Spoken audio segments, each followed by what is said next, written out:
The night air was crisp, and the streets were quiet except for the occasional hum of passing cars. A woman walked briskly down the sidewalk, her hands tucked into her coat pockets. She wasn't in a hurry, but she kept a steady pace, lost in thought. She had just finished a long shift at work and was heading home, her mind drifting between exhaustion and relief. Suddenly, bright red and blue lights flashed behind her. A police siren wailed, cutting through the silence of the night. Before she could react, a voice shouted, "Stop right there!" She froze. Two officers rushed toward her. Their expressions were sharp, eyes locked on her as if they had found what they were looking for. "Hands where we can see them," one of them ordered. Confused, she slowly raised her hands. Her heart pounded. "What's going on?" she asked, her voice steady but cautious. The officers exchanged a glance, then one of them grabbed her wrist, pulling it behind her back. She winced. "You match the description of a suspect involved in a theft earlier tonight," the other officer said, his grip tightening. "A theft?" She blinked in disbelief. "That's a mistake. I just got off work, I haven't done anything." The officers weren't listening. They moved quickly, placing cold handcuffs around her wrists. "Please," she said, trying to keep her voice calm. "You've got the wrong person." One of the officers scoffed. "That's what they all say." The street, once empty, now had a few people peeking out of their windows or watching from across the road. Whispers started. Some recorded on their phones. She looked around desperately, hoping someone would step forward, but no one did. "Can you at least check?" she started to say, but the officer cut her off. "You're under arrest. You have the right to remain silent." Her stomach dropped. She had never been in trouble with the law before. Never even had a parking ticket. And now she was being shoved into the back of a police car like a criminal. The ride to the station was silent, except for the radio chatter from the officers' walkie-talkies. She stared out the window, her mind racing. How could this be happening? Had they made a mistake, or was something more sinister at play? As they pulled up to the station, the officers led her inside. The fluorescent lights buzzed overhead as she was fingerprinted and taken to a small holding cell. She sat down on the cold bench, her hands still shaking. She knew she was innocent. But she also knew that innocence didn't always matter. The real question was, how would she prove it? And more importantly, what would happen when the officers realized the truth? She sat in the holding cell, staring at the gray concrete walls. The cold from the metal bench seeped through her clothes, but it wasn't the chill that made her uneasy, it was the fear of what might come next. She had tried to reason with the officers, but they had ignored her words. She wasn't even sure if they had actually checked her ID or even bothered to verify where she had been before arresting her. She took a deep breath. Panicking wouldn't help. She had to think clearly. Across the room, one of the officers stood near the desk, flipping through papers. He looked up at her for a moment, his face unreadable, before turning back to his work. A different officer, one she hadn't seen before, walked in. He was older, with graying hair and a serious expression. "What's this one in for?" he asked the officer at the desk. "She matches the description of a robbery suspect," the first officer said without looking up. The older officer frowned. "Who identified her?" "There was a call. A witness said they saw someone like her near the scene." "Like her?" The older officer raised an eyebrow. "That's not exactly solid evidence." The first officer shrugged. "We'll sort it out later." She clenched her fists. Sort it out later? They had already locked her up, treating her like she was guilty. The older officer walked over to her cell and studied her for a moment. "You got anything to say?" he asked. She met his gaze. "Yes. I just finished a shift at work. I wasn't anywhere near whatever crime you think I committed. I didn't do anything." He didn't respond right away. Instead, he looked over at the first officer. "Did anyone check her alibi?" Silence. The first officer shifted in his chair. We were going to. The older officer exhaled through his nose, clearly annoyed. You arrested her without verifying anything? She matched the description. He shook his head. That's not how this works. She sat up straighter, a flicker of hope forming. Maybe someone in this station had a sense of justice. Check where she was before you arrested her, the older officer instructed.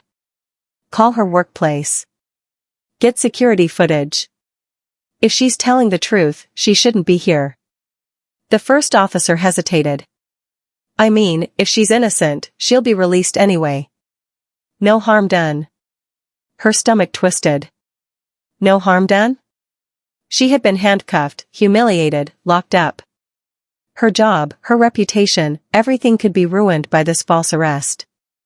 And now they were treating it like it was just a minor mistake? The older officer's expression darkened. No harm done? You arrested someone without evidence. That's harm. The room fell silent. The first officer muttered something under his breath before picking up the phone. He dialed a number, tapping his fingers impatiently as he waited for someone to answer. Yeah, he said after a moment. We need to confirm an employee's shift. Her heart pounded. If her boss confirmed her alibi, she would be free. But something about the officer's tone made her uneasy. The call ended quickly. The officer turned toward the older one. They said she worked tonight. A pause. But they also said she left early. Her breath caught. She had left a little early, just by 15 minutes. Would that be enough for them to still doubt her? The older officer frowned. That still doesn't mean she committed a crime. The first officer folded his arms. 15 minutes is enough time for someone to do something. She couldn't believe what she was hearing. Check the cameras, she said firmly. There are security cameras outside my job. If you look, you'll see when I left. The older officer nodded. She's right. Get the footage. The first officer looked reluctant but obeyed. He walked out of the room, grumbling. She exhaled slowly. She wasn't free yet, but at least someone was listening. Still, a lingering thought stayed in her mind. Why had they been so quick to arrest her in the first place? And why did it feel like they weren't eager to prove her innocence? Something wasn't right. And she had a feeling the truth was bigger than just a simple mistake. She sat in the cold cell, her arms wrapped around herself, waiting. The officers were supposed to be checking the security footage, but every passing minute felt like an hour. Her mind wandered, drifting back to moments in her life when she had faced situations like this before, times when people judged her not for who she was, but for what they assumed about her. She had learned from an early age that people saw her differently. As a child, she had watched her father get pulled over by the police for no reason other than routine checks. She remembered how her mother used to tell her to be extra polite to officers, to never argue, to always keep her hands where they could see them. Stay calm, no matter what, her mother had warned. Because sometimes, the truth isn't enough. She had carried that lesson with her through life, but even now, sitting in this cell, she felt the sting of how unfair it was. She wasn't a criminal. She wasn't a suspect. She was just a woman walking home. And yet, here she was. The sound of boots against the floor pulled her out of her thoughts. The first officer, the one who had arrested her, returned. His face was unreadable as he stepped closer to the bars. She stood up. Did you check the cameras? He hesitated. We're still waiting on them. Her stomach twisted. Still waiting? How long did it take to check a security feed? The older officer walked in a moment later. His expression was more serious than before. We need to ask you a few more questions. She frowned. What questions? I already told you, I was at work. The cameras will prove it. The older officer nodded. That's why we need to understand something else. This robbery that happened earlier, the one you were accused of, it wasn't just any robbery. She narrowed her eyes. What do you mean? The victim wasn't random. The person who got robbed was the same store owner who once called the police on you. Her breath caught. It had been years ago. She had walked into a store one evening after work, just like any other customer. She had been browsing the shelves when she noticed the store owner watching her. Not just watching, following. Every aisle she turned into, he was there, pretending to organize shelves, but never taking his eyes off her. Finally, she had confronted him. "Do you have a problem?" she had asked. He had smirked. "Just making sure everything stays in place." It was clear what he meant. He had assumed she was stealing, even though she hadn't touched a thing. Angry, she had walked straight to the counter and asked for the manager. The argument had escalated, and the store owner had called the police, claiming she was acting aggressive.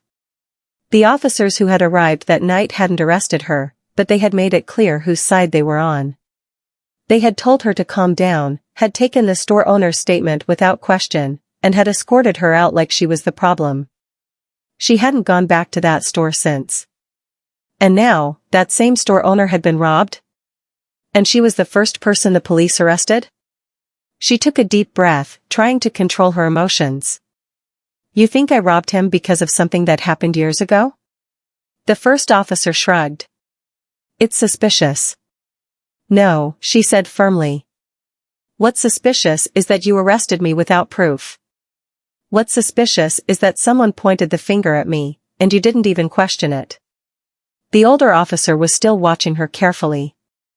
"If you didn't do it, then something else is going on. We need to figure out what." She felt the weight of the moment settling in. This wasn't just about her anymore. There was a bigger story behind this, and she had a feeling that the truth was going to shock everyone. But the question was, who was really behind the crime? And why did they want to frame her? She clenched her fists, her mind racing. If the robbery was connected to that store owner from years ago, then someone was either trying to set her up, or the police were too lazy to look for the real suspect. The older officer still had a curious expression, like he was trying to figure something out. The first officer, however, seemed less interested in finding the truth and more interested in proving she was guilty. She took a deep breath. "Stay calm. Stay in control. Let me ask you something," she said, her voice steady. "Did the store owner say he saw me robbing his store?" The first officer folded his arms. "A witness saw someone who looked like you." She raised an eyebrow. "And who is this witness? Someone who actually saw my face, or just a random person who saw a black woman walking near the store and assumed?" The older officer turned toward his colleague. "That's a fair question." The first officer rolled his eyes. "Look, we'll have the security footage from her job soon, and if she's innocent, she'll be out of here. But if not..." "If not, what?" she interrupted. "You keep me locked up because I match a description? That's not justice." The older officer let out a slow breath. "Let's wait for the footage." But before anyone could say anything else, a loud beep echoed in the room. A voice came over the police radio. "Officer down. Suspect spotted. Same location as the earlier robbery." The officer stiffened. "Repeat," the radio crackled. "Armed suspect just tried to rob another store. This is the same area as the previous incident." The first officer's face paled slightly. He exchanged a quick glance with the older officer. A silence stretched between them. Then, without another word, the first officer rushed out of the room. The older officer stayed behind for a moment, then turned to her. His expression was unreadable. "Well," he said slowly. "Looks like you were telling the truth." Her heart pounded. Looks like it. But that didn't explain why she had been accused in the first place. The officer turned toward the exit. "Stay here. I'll be back." She wanted to yell, "Where would I even go?" But she held back.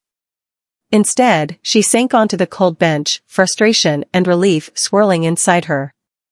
So if she didn't do it, then who did? And why was she the first person blamed? Minutes passed, but they felt like hours. Finally, the older officer returned, looking more serious than before. He walked up to the cell and unlocked it. "You're free to go," he said. She hesitated. "That's it? No apology? No explanation?" The officer met her gaze. "We're still looking into it. But you were right, there's more to this than we thought." She stepped out of the cell, rubbing her wrists where the cuffs had been. As she walked toward the exit, she couldn't shake the feeling that this wasn't over. Something about the way they arrested her so quickly still didn't sit right. And now, with another robbery happening in the same area, she had a feeling the real story was just beginning. She stepped out of the police station, the cold night air hitting her skin. Free, but not satisfied. The fact that they had let her go so easily meant one thing: they knew they were wrong. But why had they been so quick to arrest her in the first place? Was it just bias, or was there something deeper going on? She didn't go home. Instead, she took a deep breath and started walking toward the one place that held the answers, the store where the robbery happened. The streets were quiet, but police lights still flashed in the distance. When she reached the small convenience store, she could see officers gathered outside, talking in low voices. A store clerk stood near the entrance, shaking his head as he spoke to them. She recognized him immediately, the store owner. The same man who had falsely accused her of stealing years ago. She stayed hidden in the shadows, listening. "I told you, it was the same person as before," the store owner said, his voice anxious. "The same person who robbed me earlier." One of the officers frowned. "Are you sure?" "Yes, I saw him this time, same build, same clothes, same everything." Her breath caught. Him? Had the real suspect been a man all along? One of the officers scribbled something down in his notebook. "But earlier, you said you weren't sure. You only gave us a general description." The store owner hesitated. "Well, I thought it was her before. She was the first person I thought of." Her stomach twisted in anger. He had guessed. He had thrown her name out without evidence, and the police had taken it as fact. And now that there was proof that the real suspect wasn't her, he was trying to change his story. One of the officers narrowed his eyes. "So you accused an innocent woman without proof?" The store owner stammered. Look, I made a mistake, okay? But you should be focused on finding the real criminal." She stepped out of the shadows then, her heart pounding with adrenaline. "You mean the one who looks nothing like me," she said, her voice sharp. The store owner's face went pale. The officers turned toward her, surprised to see her back so soon. She crossed her arms. "You had no reason to say my name, did you? You just saw that I was in town and assumed." The store owner opened his mouth, then closed it again. The officers looked at each other. One of them sighed. "It sounds like we need to have a conversation down at the station." The store owner's eyes widened. "Wait, you think I had something to do with this?" The older officer from earlier, the one who had let her go, stepped forward. "At best, you wasted police resources on a false accusation. At worst, you might know more about this robbery than you're admitting." For the first time that night, the store owner looked nervous. She took a deep breath. The truth was finally coming to light. And it wasn't over yet. The tension in the air was thick as the store owner stood frozen, his face pale. The officers were no longer looking at her like a suspect. Now, they were looking at him. She folded her arms, her heartbeat steady now. "You accused me because it was easy, wasn't it?" she said, her voice sharp but controlled. "You saw a black woman in town and thought, why not?" The store owner's mouth opened and closed. I didn't mean." "Didn't mean what?" she interrupted. "Didn't mean to have me locked in a cell? Didn't mean to have my job and reputation put at risk? Didn't mean to get me in trouble for something I had nothing to do with?" One of the officers cleared his throat. "We should take this to the station." The store owner panicked. Come on, now. This is ridiculous. I was robbed. I'm the victim here. The older officer, the one who had started questioning things earlier, stepped closer, his face unreadable. We'll see. But first, let's go over what we know. He looked at her. You were at work during the robbery. We verified that. You had no connection to the crime scene, except for one thing. She knew what was coming. The store owner had a previous issue with you, he continued. Years ago, he called the police on you for no reason. And now, the moment his store gets robbed, you're the first person he blames? Without evidence? The store owner was sweating now. It was a mistake. A misunderstanding. Another officer, the one who had arrested her earlier, shifted uncomfortably. Maybe we should look at the store's security footage. The store owner's face twisted. That won't be necessary. It's absolutely necessary, the older officer said firmly. One of the officers went inside the store, disappearing into the back where the cameras were. The store owner fidgeted, his hands clenching and unclenching. Minutes passed. Then, the officer returned, holding a tablet in his hands. His expression was unreadable. We have a problem. The store owner swallowed hard. What do you mean? The officer turned the screen around so everyone could see. The video played. A figure in a dark hoodie entered the store, moving quickly toward the counter. The suspect was clearly taller and bulkier than her. They pulled something from their pocket, probably a weapon, though the camera angle made it hard to see. But then the hood slipped back for a brief second, revealing a man's face. A man. The same man the store owner had just admitted to seeing during the second robbery. The store owner turned pale. Wait, I didn't see that before. Enough, the older officer said. We know you lied. She took a slow breath. She should have felt relieved that the truth was coming out, but instead, she felt something deeper, exhaustion. Because the only reason she was being believed now was that there was video proof. If that camera hadn't caught the real suspect's face, would they still be treating her as guilty? Would she still be in that cold jail cell? One of the officers turned toward her. The same officer who had cuffed her earlier. He looked uncomfortable, his hands shifting at his belt. Then, after a pause, he muttered, I'm sorry. She blinked, surprised. It wasn't much. It wouldn't fix what had happened. But for a man who had treated her like a criminal just hours ago, it was something. The older officer nodded at her. We'll be filing a report on this. And if you want to take action against the department for wrongful arrest, you have every right. She exhaled. She hadn't even thought that far ahead. Right now, she was just trying to process everything.